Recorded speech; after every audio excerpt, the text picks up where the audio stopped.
No niin, Arto, haluatko sä esittää Oodin merelle sun vaskipasun alla?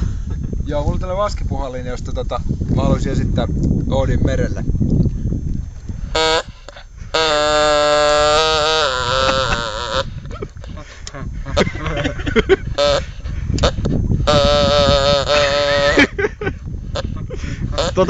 Sit sä voisit esittää tää veneen hätäkutsu.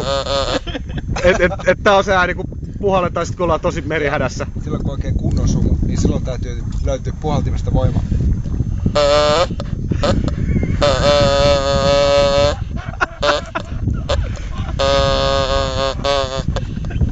Ja sit kun on merellä tosi yksinäinen ja haluu sen ankan tai naakan ja seuraa, niin... No, sit tulee telkän kiimakutsu. Se menee näin.